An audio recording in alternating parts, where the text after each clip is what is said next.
प्राचीन समय की बात है। एक बड़ा प्रतापी तथा दानी राजा था। वह प्रत्येक गुरुवार को व्रत रखता और पूजा करता था। यह उसकी रानी को अच्छा नहीं लगता था। न ही वो व्रत रखती और न ही किसी को एक पैसा दान देती। राजा को भी ऐसा करने से मना करती थी। एक समय की बात है कि राजा शिकार खेलने के लिए वन में चले गए। घर पर रानी और दासी अकेली थी। उस समय गुरु बृहस्पति साधु का रूप धारण कर राजा के दरवाजे पे भिक्षा मांगने आए। साधु ने रानी से भिक्षा मांगी तो वह कहने लगी, हे साधु महाराज, मैं इस दान और पुण्य से तंग आ चुकी हूँ। आप कोई ऐसा उपाय बताइए जिससे ये सारा धन नष्ट हो जाए और मैं आराम से रह सकूं। साधु रूपी बृहस्पति देव ने कहा, हे देवी, तुम बड़ी विचित्र हो। संतान और धन के लिए भी कोई दुखी होता है। अगर तुम्हारे पास धन अधिक है तो उसे शुभ कार्यों में लगाओ जिससे तुम्हारे दोनों लोग सुधरें। परंतु साधु की यह बात रानी को खुश नहीं कर पाई। उसने कहा, मुझे ऐसे धन की आवश्यकता नहीं जिसे मैं दान दे सकूं, जिसको संभालने में मेरा सारा समय नष्ट हो जाए। साधु ने कहा, यदि तुम्हारी यही इच्छा है तो जैसा मैं कहता हूँ वैसा करना। बृहस्पति के दिन तुम घर को गोबर से लिपना, अपने केशों को पीली मिट्टी से धोना, केशों को धोते समय स्नान करना, राजा से भी हजामत बनाने को कहना, भोजन में मांस मदिरा खाना, कपड़ा धोबी को धुलने के लिए देना। इस प्रकार 7 बृहस्पतिवार करने से तुम्हारा समस्त धन नष्ट हो जाएगा। इतना कहकर साधु बने बृहस्पति देव अंतर्ध्यान हो गए। साधु के कहे अनुसार करते हुए अभी रानी को 3 ही बृहस्पतिवार बीते थे कि उसकी समस्त संपत्ति नष्ट हो गई। भोजन के लिए परिवार तरसने लगा। एक दिन राजा रानी से बोले, हे रानी, तुम यहीं रहो, मैं दूसरे देश को जाता हूँ, क्योंकि यहाँ मुझे सभी जानते हैं, इसलिए मैं कोई छोटा काम नहीं कर सकता। ऐसा कहकर राजा परदेश चला गया। वहां वह जंगल से लकड़ी काट कर लाता और शहर में बेचता। इस तरह वह अपना जीवन व्यतीत करने लगा। इधर राजा के बिना रानी और दासी दुखी रहने लगी। एक समय जब रानी और दासी को 7 दिनों तक बिना भोजन के रहना पड़ा, तब रानी ने अपनी दासी से कहा, हे दासी, पास ही के नगर में मेरी बहन रहती है, वह बड़ी धनवान है, तो उसके पास जा और कुछ खाने को ले आ, जिससे हमारा थोड़े दिन तक गुजर बसर हो सके।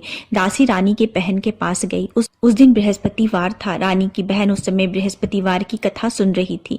दासी ने रानी की बहन को अपनी रानी का संदेश दिया, लेकिन रानी की बहन ने उससे कोई उत्तर नहीं दिया। जब रानी की बहन से कोई उत्तर नहीं मिला तो वह बहुत दुखी हुई। उसे क्रोध भी आया। दासी ने वापस आकर रानी को सारी बात सुना डाली। सुनकर रानी ने अपने भाग्य को कोसा। उधर रानी की बहन ने सोचा कि मेरी बहन की दासी आई थी, परंतु मैं उसे कोई उत्तर नहीं दे पाई, उससे वह बहुत दुखी हुई होगी। कथा सुनकर और पूजा समाप्त कर वह अपनी बहन के घर गई और कहने लगी, हे बहन, मैं बृहस्पतिवार का व्रत कर रही थी। तुम्हारी दासी गई थी, परंतु जब तक कथा सुनते हैं तब तक न उठते हैं और न ही बोलते हैं, इसलिए मैं नहीं बोली। कहो दासी क्यों गई थी? रानी बोली, बहन, हमारे घर अनाज नहीं था। ऐसा कहते कहते रानी की आंखें भर आई। उसने दासी समेत भूखे रहने की बात भी अपनी बहन को विस्तार पूर्वक कह सुनाई। रानी की बहन बोली, बहन देखो, बृहस्पति देव भगवान सबकी मनोकामना पूर्ण करते हैं। देखो, शायद तुम्हारे घर में अनाज रखा हो। यह सुनकर दासी घर के अंदर गई तो वहां उसे एक घड़ा अनाज से भरा हुआ मिला। उसे बड़ी हैरानी हुई। उसने एक एक बर्तन देख लिया था। उसने बाहर आकर रानी को बताया। दासी रानी से कहने लगी, हे रानी, जब आपको भोजन नहीं मिलता तो हम व्रत ही करते हैं, इसलिए क्यों न इनसे व्रत की कथा की विधि पूछ ली जाए, हम भी व्रत किया करेंगे। दासी के कहने पर रानी ने अपनी बहन से बृहस्पतिवार की व्रत की कथा की विधि पूछी और उसकी बहन ने बताया, बृहस्पतिवार के व्रत में चने की दाल और मुनक्का से विष्णु भगवान का केले के जड़ में पूजन करें, एक दीपक जलाएं, पीला भोजन करें तथा कथा सुने। इससे गुरु भगवान प्रसन्न होते हैं, मनोकामना पूर्ण करते हैं। व्रत और पूजन की विधि बताकर रानी की बहन अपने घर को लौट आई। रानी और दासी दोनों ने निश्चय किया कि बृहस्पति देव भगवान का पूजन जरूर करेंगे। 7 रोज बाद जब बृहस्पतिवार आया तो उन्होंने व्रत रख घुड़साल से जाकर चना और गुड़ बिन कर लाई तथा उसकी दाल से केले के जड़ तथा विष्णु भगवान का पूजन किया। अब पीला भोजन कहाँ से आए? दोनों बड़ी दुखी हुई, परंतु उन्होंने व्रत किया था, इसलिए बृहस्पति देव भगवान प्रसन्न थे। एक साधारण व्यक्ति के रूप में वे 2 थाल थाल में सुंदर पीला भोजन लेकर आए और दासी को देकर बोले, हे दासी, यह भोजन तुम्हारे लिए और तुम्हारी रानी के लिए है, इससे तुम दोनों ग्रहण करना। दासी भोजन पाकर बहुत प्रसन्न हुई। उसने रानी को सारी बात बताई। उसके बाद वे दोनों प्रत्येक बृहस्पतिवार को गुरु भगवान का व्रत करने और पूजन करने लगी। बृहस्पति भगवान की कृपा से उनके पास धन आ गया, परंतु रानी फिर पहले की तरह आलस्य करने लगी। तब दासी बोली, देखो रानी, तुम पहले भी इस प्रकार आलस्य करती थी, तुम्हें धन रखने में कष्ट होता था, इस कारण सभी धन नष्ट हो गया। अब गुरु भगवान की कृपा से धन मिला है तो फिर तुम्हें आलस्य हो गया है। बड़ी मुसीबतों के बाद हमने यह धन पाया है, इसलिए हमें दान पुण्य करना चाहिए। अब तुम भूखे मनुष्यों को भोजन कराओ, प्याऊ लगवाओ, ब्राह्मणों को दान दो, कुआं, तालाब, बावड़ी आदि का निर्माण कराओ, मंदिर, पाठशाला आदि बनवाओ, कुंवारी कन्याओं का विवाह कराओ, अर्थात धन को शुभ कार्यों में खर्च करो, जिससे तुम्हारे कुल का यश बढ़े तथा स्वर्ग प्राप्त हो और पितर प्रसन्न हो। दासी की बात सुनकर रानी शुभ कार्य करने लगी, उसका यश फैलने लगा। एक दिन रानी और दासी आपस में विचार करने लगी कि न जाने राजा किस दशा में होंगे, उनकी कोई खोज खबर भी नहीं मिली। उन्होंने श्रद्धा पूर्वक गुरु बृहस्पति भगवान की प्रार्थना की कि राजा जहाँ कहीं भी हो शीघ्र वापस आ जाएं। उधर राजा परदेश में बहुत दुखी रहने लगा। वह प्रतिदिन जंगल से लकड़ी बिनकर लाता और उसे शहर में बेचकर अपने दुखी जीवन को बड़ी कठिनता से व्यतीत करने लगा। एक दिन दुखी होकर उसने पुरानी बातें याद करने लगा और रोने लगा और उदास हो गया। उस समय राजा के पास बृहस्पति देव साधु का वेश में आकर बोले, हे लकड़हारे, तुम इस सुनसान जंगल में किस चिंता में बैठे हो, मुझे बताओ। यह सुनकर राजा के नेत्रों में जल भर आया। साधु की वंदना कर राजा ने अपनी संपूर्ण कहानी कह सुनाई।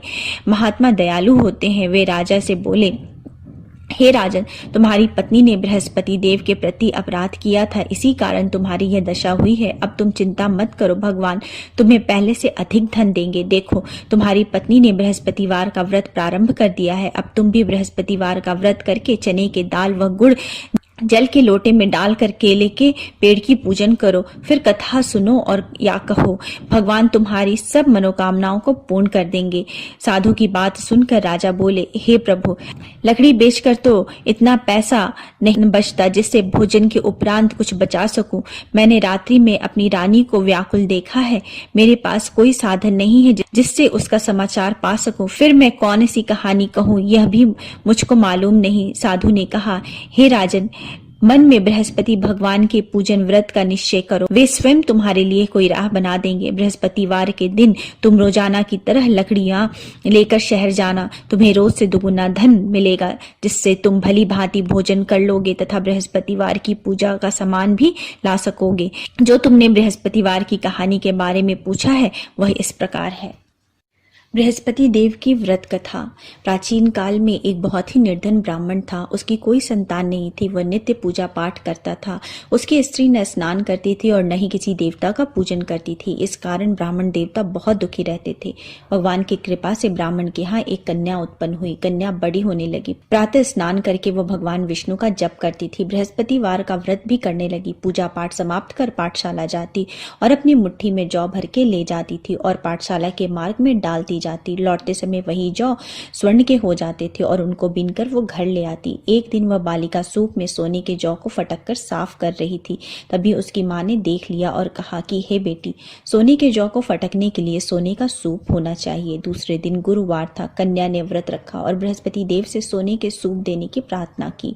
बृहस्पति देव ने उसकी प्रार्थना स्वीकार कर ली। रोजाना की तरह वह कन्या जौ फैलाती हुई पाठशाला चली गई। पाठशाला से लौटते वक्त जब वह जौ बिन रही थी तो बृहस्पति देव की कृपा से उसे सोने का सूप मिला। उसे वह घर ले आई और उससे जौ साफ करने लगी, परंतु उसकी माँ का वही ढंग रहा। एक दिन की बात है, कन्या सोने के सूप में जौ साफ कर रही थी। उस समय उस नगर का राजकुमार वहां से निकला। कन्या के रूप और कार्य को देखकर वह उस पर मोहित हो गया। राजमहल में आकर वह भोजन तथा जल त्याग कर उदास होकर लेट गया। राजा को जब राजकुमार द्वारा अन्य जल त्यागने का समाचार ज्ञात हुआ तो वे मंत्रियों के साथ अपने पुत्र के पास आ पहुंचे और कारण पूछने लगे। राजकुमार ने राजा को उस लड़की के घर का पता भी बता दिया। मंत्री उस लड़की के घर गए। मंत्री ने ब्राह्मण के समक्ष राजा की ओर से निवेदन किया। कुछ दिन बाद ब्राह्मण की कन्या का विवाह राजकुमार के साथ संपन्न हुआ। कन्या के घर से जाते ही ब्राह्मण के घर में पहले की भांति गरीबी का निवास हो गया। एक दिन दुखी होकर ब्राह्मण अपनी पुत्री से मिलने गए। बेटी ने पिता की अवस्था को देखा और अपनी माँ का हाल पूछा। ब्राह्मण ने सभी हाल विस्तार पूर्वक सुनाया। कन्या ने बहुत सा धन देकर अपने पिता को विदा कर दिया, लेकिन कुछ दिन के बाद वही हाल हो गया। ब्राह्मण फिर अपनी कन्या के यहाँ गए और सभी हाल अपनी पुत्री को कह सुनाया। पुत्री बोली, हे पिताजी, आप माताजी को यहाँ लिवा लाओ, मैं उन्हें वह विधि बता दूंगी जिससे गरीबी दूर हो जाएगी। ब्राह्मण देवता अपनी स्त्री को साथ लेकर अपनी पुत्री के पास राजमहल में पहुंचे तो पुत्री ने अपनी माँ को बहुत समझाया। वो बोली, हे माँ, तुम प्रातःकाल स्नान आदि करके विष्णु भगवान का पूजन करो तो सब दरिद्रता दूर हो जाएगी। परंतु उसकी माँ ने उसकी एक भी बात नहीं मानी। वह प्रातःकाल उठकर अपनी पुत्री की बची जूठन खा लेती थी। एक दिन उसकी पुत्री को बहुत गुस्सा आया। उसने अपनी माँ को एक कोठरी में बंद कर दिया। प्रातः उसे स्नान आदि करा के पूजा पाठ करवाया तो उससे उसकी माँ की बुद्धि ठीक हो गई। इसके बाद वह नियम से पूजा पाठ करने लगी और प्रत्येक बृहस्पतिवार को व्रत भी करने लगी। इस व्रत के प्रभाव से मृत्यु के बाद वह स्वर्ग को प्राप्त हुई। वह ब्राह्मण देवता भी सुखपूर्वक इस लोक का सुख भोग करके स्वर्ग को प्राप्त हुए। इस तरह कहानी कहकर साधु बने देवता वहां से लोप हो गए। धीरे धीरे समय व्यतीत होने पर फिर बृहस्पतिवार का दिन आया। राजा जंगल से लकड़ी काट कर शहर में बेचने गया। उसे उस दिन और दिनों से अधिक धन मिला। राजा ने चना गुड़ आदि लाकर बृहस्पतिवार का व्रत किया। उस दिन से उसके सभी कलेश दूर हो गए। परंतु जब अगले गुरुवार का दिन आया तो राजा बृहस्पतिवार का व्रत करना भूल गया। इस कारण बृहस्पति भगवान नाराज हो गए। उस दिन उस नगर के राजा ने विशाल यज्ञ का आयोजन किया था तथा उसके समस्त राज्य में घोषणा करवा दी थी कि सभी मेरे घर भोजन करने आवे, किसी के घर चूल्हा ना जले। इस आज्ञा को जो न मानेगा उसको फांसी दे दी जाएगी। राजा की आज्ञा अनुसार राज्य के सभी लोग राजा के घर भोजन में सम्मिलित होने के लिए चले गए, लेकिन लकड़हारा कुछ देर से पहुंचा, इसलिए राजा उसको अपने साथ महल ले गए। जब राजा लकड़हारे को भोजन करा रहे थे तो रानी की दृष्टि उस खूंटी पर पड़ी जहां पर उसका हार लटका हुआ था। उसे हार खूंटी पर लटका हुआ दिखाई नहीं दिया। रानी को निश्चय हो गया कि मेरा यह हार लकड़हारे ने चुराया है। उसी समय सैनिक बुलवाकर उसको जेल में डलवा दिया। लकड़हारा जेल में विचार करने लगा कि न जाने कौन से पूर्व जन्म के कर्म से मुझे यह दुख प्राप्त हुआ है, और जंगल में मिले साधु को याद करने लगा। तत्काल बृहस्पति देव साधु के रूप में प्रकट हो गए और कहने लगे, अरे मूर्ख, तूने बृहस्पति देवता की कथा नहीं की, इसी कारण तुझे यह दुख प्राप्त हुआ है। अब चिंता मत कर, बृहस्पतिवार के दिन जेल खाने के दरवाजे पर तुझे 4 पैसे पड़े मिलेंगे। उससे तू बृहस्पतिवार की पूजा करना, तेरे सभी कष्ट दूर हो जाएंगे। अगले बृहस्पतिवार को उसे जेल के दरवाजे पर 4 पैसे पड़े मिले। राजा ने पूजा का सामान मंगवा कर कथा कही और प्रसाद बांटा। उसी रात्रि में बृहस्पति देव ने उस नगर के राजा को स्वप्न में कहा, हे राजा, तूने जिसे जेल में बंद किया है उसे कल छोड़ देना, वह निर्दोष है। राजा प्रातःकाल उठा और खूंटी पर हार टंगा देखकर लकड़हारे को बुलाकर क्षमा मांगी तथा राजा के योग्य सुंदर वस्त्र आभूषण भेंट कर उसे विदा किया। गुरुदेव की आज्ञा अनुसार राजा अपने नगर को चला गया। राजा जब नगर के निकट पहुंचा तो उसे बड़ा ही आश्चर्य हुआ। नगर में पहले से अधिक बाग, तालाब और कुएं तथा बहुत सी धर्मशालाएं, मंदिर आदि बने हुए थे। राजा ने पूछा कि यह किसका बाग और धर्मशाला है। तब नगर के सब लोग कहने लगे, यह सब रानी और दासी द्वारा बनवाया गया है। राजा को आश्चर्य हुआ और गुस्सा भी आया कि उसकी अनुपस्थिति में रानी के पास इतना धन कहाँ से आया। जब रानी ने यह खबर सुनी कि राजा आ रहे हैं तो उसने अपनी दासी से कहा, हे दासी, देख राजा हमको कितनी बुरी हालत में छोड़ के गए थे, वो हमारी ऐसी हालत देखकर लौट न जाएं, इसलिए तू दरवाजे पर खड़ी हो जा। रानी की आज्ञा अनुसार दासी दरवाजे पर खड़ी हो गई और जब राजा आए तो उन्हें अपने साथ महल में लिवा लाई। तब राजा ने क्रोध करके अपनी तलवार निकाली और पूछने लगा, बताओ यह धन तुम्हें कहाँ से प्राप्त हुआ। तब रानी ने सारी कथा कह सुनाई। राजा ने निश्चय किया कि मैं रोजाना दिन में 3 बार कहानी कहा करूंगा और व्रत किया करूंगा। अब हर समय राजा के दुपट्टे में चने की दाल बंधी रहती थी और दिन में 3 बार कथा किया करते थे। एक रोज राजा ने विचार किया कि चलो अपनी बहन के यहाँ हो आओ। इस तरह का निश्चय कर राजा घोड़े पर सवार हो अपनी बहन के यहाँ चल दिए। मार्ग में उन्होंने देखा कि कुछ आदमी एक मुर्दे को लिए जा रहे हैं। उन्हें रोककर राजा कहने लगा, अरे भाइयों, मेरी बृहस्पतिवार की कथा सुन लो। वे बोले, लो, हमारा तो एक आदमी मर गया है, इसको अपनी कथा की पड़ी है। परंतु कुछ आदमी बोले, अच्छा कहो, हम तुम्हारी कथा भी सुनेंगे। राजा ने दाल निकाली और कथा कहनी शुरू कर दी। जब कथा आधी हुई थी तो मुर्दा हिलने लगा और जब कथा समाप्त हुई तो राम राम करके मुर्दा उठकर खड़ा हो गया। राजा आगे बढ़ा, उसे चलते चलते शाम हो गई। आगे मार्ग में उसे एक किसान खेत में हल चलाता मिला। राजा ने उससे कथा सुनने का आग्रह किया, लेकिन वो नहीं माना। राजा आगे चल दिया। राजा के हटते ही बैल पछाड़ खाकर गिर गए तथा किसान के पेट में बहुत जोर से दर्द होने लगा। उसी समय किसान की माँ रोटी लेकर आई। उसने यह सब देखा तो अपने पुत्र से सब हाल पूछा। बेटे ने सभी हाल कह बताया। बुढ़िया दौड़े दौड़े उस घुड़सवार के पास पहुंची और उससे बोली, मैं तेरी कथा सुनूंगी, तू अपनी कथा मेरे खेत में चलकर कहना।